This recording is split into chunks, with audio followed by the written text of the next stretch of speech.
जय संविधान भाई लोगों, मैं हूं आपका अपना भाई न्यूज रिपोर्टर गुड्डू भाई नीनामा। भाई लोगों, बांसवाड़ा डूंगरपुर के जो वर्तमान में सांसद महोदय है राजकुमार रोज जी, इन्होंने जो डूंगरपुर में पुलिस वाले हैं इनको लेकर और राजस्थान में वर्तमान में अभी जो सरकार है बीजेपी की यानी भजनलाल शर्मा जी की, इनको लेकर और राजकुमार रोज जी ने एक फिर बहुत बड़े आंदोलन करने की बात की है।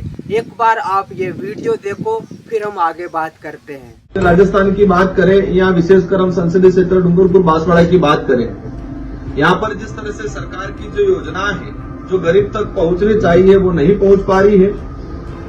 भ्रष्टाचार इतना तेजी से बढ़ गया है यहाँ पर, और अधिकारी कर्मचारी लगाने में जिस तरह से भेदभाव हो रहा है और अधिकारी कर्मचारी लगाने में जो पैसों का खेल हो रहा है, उस वजह से वर्तमान समय के अंदर आम जनता योजनाओं का लाभ लेने के लिए तरस रही है।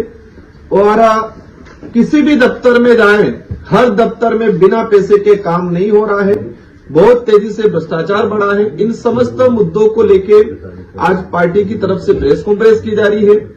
पहला मुद्दा हमारा ये है कि डूंगरपुर जिले के अंदर आज पुलिस विभाग के अंदर जिस तरह से भेदभाव किया जा रहा है, 16 से 17 थाने हैं और उसमें एकमात्र थानेदार एसटी का लगाया हुआ है, एकमात्र।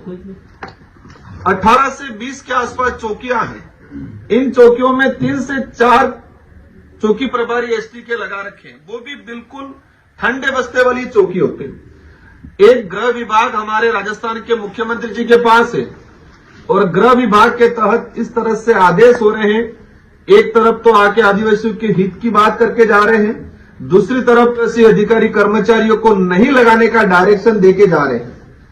आदिवासी समुदाय या रिजर्व कैटेगरी या गरीब तबके का वोट तो चाहिए, लेकिन जब गरीब तबके का या आदिवासी या दलित कोई समुदाय से अधिकारी बन रहा है तो उसको थानेदार या चौकी इंचार्ज गृह विभाग में नहीं लगाया जा रहा है। इसके पीछे मेन रीजन ये है कि यहाँ पर कई अवैध धंधे चल रहे हैं। आपने पिछले कुछ समय में एक कांस्टेबल जो सरोदा में पोस्टेड है और सिमराना लाइन पे खड़ा रह के वसूली कर रहा है, एक प्रकरण आया था, उसके अंदर दारू का कोई सप्लाई हो रहा था, उसके अंदर उसको रुक के उससे पैसे लिए, उससे दारू लूटा। ये सारी गतिविधियां हुई, मामला आप मीडिया ने भी उठाया था, लेकिन अभी तक ठंडे बस्ते में पड़ा हुआ है। 2 महीने पहले कुआं थाना सर्कल के अंदर एक हेड कांस्टेबल ने जो पीड़ित था उसको प्रताड़ित करके उसके घर में दारू रुकवाया। आबकारी ने कार्रवाई की और उस पीड़ित ने बताया कि थानेदार हेड कांस्टेबल के कहने से मैंने मेरे घर में दारू रुकवाया। तो जिस तरह से पूरे इलाके में अवैध धंधे चल रहे हैं, अभी माइनिंग का जो सोमकामलांबा के अंदर टेंडर हुआ है वहां मलबा निकालने के लिए, गहरा करने के लिए, और बजरी का बहुत अरबों करोड़ों रुपए का जो भ्रष्टाचार, जिस तरह से अवैध जो धंधा चला जा रहा है, तो ये जो सरकार मुख्यमंत्री जी कह रहे हैं जीरो टॉलरेंस की, कोई भ्रष्टाचार नहीं हो रहा है, और एक खुला ओपन जिस तरह से भ्रष्टाचार हो रहा है, अधिकारी जो लग रहे हैं पैसों के दम पे लग रहे हैं। अब आदिवासी समुदाय या दलित पिछड़ा जो व्यक्ति जिनके पास पैसा नहीं है वो कहां थानेदार लगेगा? तो हम खुला आरोप लगाते हैं कि वर्तमान सरकार ने या आदिवासी समुदाय या दलित पिछड़े वर्ग के व्यक्तियों को, अधिकारियों को नजरअंदाज करने का काम किया है। सेकंड नंबर पे विकास की बात करते हैं।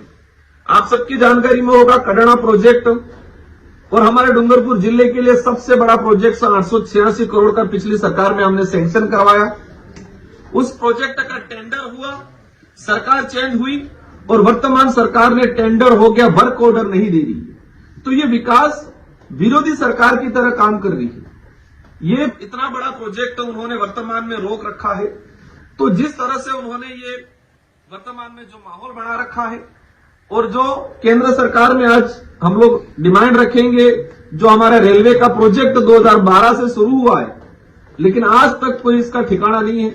मैंने कई बार लोकसभा में इसकी बात को उठाया है, मंत्री जी ने ठंडे बस्ते वाला जवाब दिया है। उसको लेकर जरूरत पड़े आने वाले समय में हम लोग पुरजोर तरीके से आवाज उठाएंगे। और वंदे भारत का जो एक है, लेकिन हमारे डूंगरपुर जिला मुख्यालय है, यहां पर उन्होंने स्टेशन नहीं दिया है। तो जिस तरह से उनका इस इलाके के प्रति जो उनकी सोच है, तो उनको लेके हम लोग आने वाले समय में बड़ा जरूरत पड़े तो आंदोलन भी करेंगे। एक मुद्दा टीएडी विभाग का, टीएडी के हमारे मिनिस्टर यहाँ से हैं, लेकिन पिछले 2 से 3 महीने हो गए स्वच्छ परियोजना से द्वारा संचालित माँबाड़ी के अंदर पोषाहार नहीं मिल रहा है। मैं परसों ही 1-2 आंगनबाड़ी और जाके आया हूं, टीचर बैठा हुआ, कोई बच्चा नहीं आ रहा है और शायद पूरे इलाके के अंदर 17,000 बच्चे माँबाड़ी के अंदर पढ़ रहे हैं। तो 17,000 बच्चों का भविष्य अंधकार में ले जाने का वर्तमान सरकार काम कर रही है। डूंगरपुर जिले के अंदर टीएडी द्वारा 60 से 65 छात्रावास संचालित है। इन छात्रावासों में 6,000 आदिवासी बच्चे वर्तमान में अध्ययन है, लेकिन उन तक भी जो सुविधा पहुंचनी चाहिए वो सुविधा नहीं पहुंच रही है। उन छात्रावासों के अंदर और आवासीय विद्यालय जो है उनके अंदर टीचर आज नहीं है, बच्चे जा रहे, कोर्स पूरा हुआ ही नहीं। हम कॉलेज एजुकेशन की बात करें, सारे कॉलेज एजुकेशन के अंदर विद्या सबल के तहत उन्होंने लगाए। हमारे डूंगरपुर कॉलेज में उपचुनाव आए, उपचुनाव आने की वजह से 1 महीना तक पढ़ाई नहीं हो पाई और जितने जो विद्या सबल के जो कर्मचारी लगे थे उनको समय अवधि पूरी करके निकाल दिया गया है, बच्चों का कोर्स नहीं हुआ है। तो जिस तरह से हम हर डिपार्टमेंट में जाके, हर तरफ जाके, किधर भी देखे, हर तरफ सारा भंडार डाल हो चुका है, भ्रष्टाचार तेजी से बढ़ रहा है, सरकारी योजना आम गरीब तक नहीं पहुंच पा रही है और एक तरफ से तानाशाही सिस्टम चलाया जा रहा है। कोई भी अधिकारी अगर गरीब की मदद करता है उसको बाप का माना जाता है। कोई भी डॉक्टर आम गरीब की रेगुलर सेवा कर रहा है उसका ट्रांसफर किया जा रहा है। कोई भी कंपाउंडर, कोई भी टीचर, कोई भी विकास अधिकारी, किसी भी डिपार्टमेंट का अधिकारी ने आम गरीब के हित में सरकार की योजना को गरीब तक पहुंचाने का काम किया, उन सारे अधिकारी कर्मचारी को हटाने का काम वर्तमान सरकार ने किया है। इनकी सोच ऐसी है कि जो गरीब की मदद कर रहा है वो बाप का है।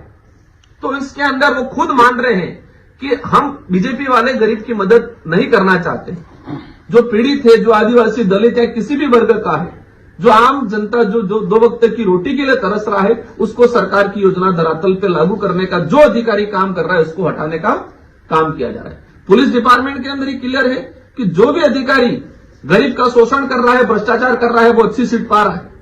जो भी गरीब की मदद कर रहा है, नियम के अनुरूप काम कर रहा है, उसको हटाने का काम किया जा रहा है। तो वर्तमान डबल इंजन की सरकार ने इस पूरे आदिवासी बाहुल्य क्षेत्र के अंदर पूरा बड्डा टाल कर दिया गया है। हम भी सरकार से अनुरोध करते हैं, हम वैचारिक लड़ाई लड़ना चाहते हैं, लेकिन आप गरीब का नुकसान मत करें। आम गरीब जनता जिनको आपके वोट तो चाहिए, उनको आपको भी कहीं कहीं दिया है, आपके भी यहाँ विधायक हैं, आपको पहले भी दे रखा है, आपकी सरकारें बना रखी है, लेकिन जो अंग्रेजों से भी भयंकर जो नीतियां अपना रहे हो वो नीतियां वर्तमान में नहीं अपनाए, यह अनुरोध करना चाहेंगे। हाँ तो भाई लोगों, अभी के समय में राजस्थान में जो हो रहा है उसको लेकर राजकुमार रोज जी ने जो बात बोली, ये बात आपको कैसी लगी मुझे कमेंट में जरूर बताना। बाकी इस वीडियो में इतना सा ही। जय भारत, जय संविधान, जय जोहार, आप सबकी जय और धन्यवाद।